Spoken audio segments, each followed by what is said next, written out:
ఆరవ ప్రపంచ తెలుగు రచయితల మహాసభలు విజయవాడ కేబీఎన్ కళాశాల ఆవరణంలో ఎంతో వైభవోపేతంగా ప్రారంభం కానున్నాయని జీవి పూర్ణచందు అన్నారు. చెరుకూరి రామోజీరావు కళావేదికపై మండలి బుద్ధప్రసాద్ అధ్యక్షతన రేపటి తరం కోసం ఇప్పటి మనం ఏం కోరుకుంటున్నాం అనే అంశంపై ప్రధాన చర్చ కొనసాగుతుందని, మన భాషను మనం కాపాడుకుందాం, మన ఆత్మాభిమానాన్ని మనం కాపాడుకుందాం అనే నినాదంతో నేటి మహాసభలు కొనసాగుతాయని, దేశంలోని వివిధ రాష్ట్రాల నుండి ఎంతో మంది తెలుగు ప్రతినిధులు ఈ సభలకు హాజరు కానున్నారని అన్నారు. ఈ సభలకు ముఖ్య అతిథులుగా పద్మభూషణ్ అవార్డు గ్రహీత ఆచార్య యార్లగడ్డ లక్ష్మీప్రసాద్, శాసనసభ ఉపసభాపతి రఘురామకృష్ణంరాజు, సుజనా చౌదరి తదితరులు విచ్చేస్తున్నారని పూర్ణచందు తెలిపారు.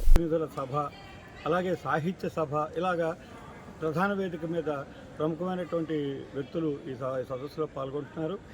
ఈరోజు మన అసెంబ్లీలో తెలుగుని ఘనంగా వినిపింపచేస్తూ తెలుగులో అసెంబ్లీ కార్యక్రమాలు నిర్వహిస్తున్నటువంటి తెలుగు భాషాభిమాని శ్రీ మన స్పీకర్ గారు, సభాపతి గారు ఈరోజు ఈ మహాసభలకు ముఖ్య అతిథిగా విచ్చేస్తున్నారు.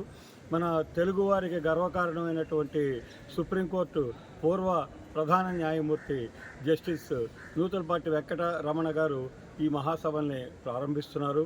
అలాగే ఉపసభాపతి కూడా ఈ మహాసభలకు విచ్చేస్తున్నారు. ఎందరో ప్రముఖులు, శివారెడ్డి గారు, కొలకలూరి ఇనాక్ గారు, అలాగా ఎంతోమంది ప్రముఖులు, సినీ గేయ రచయితలు భువనచంద్ర గారు, జనవిత్తుల రామలింగేశ్వరరావు గారు, సుద్దాల అశోక్ తేజ గారు, ఇలాగ అనేక మంది ప్రముఖులు ఈ మహాసభలలో పాల్గొంటున్నారు. ఇది తెలుగువారందరి తెలుగు పండుగ.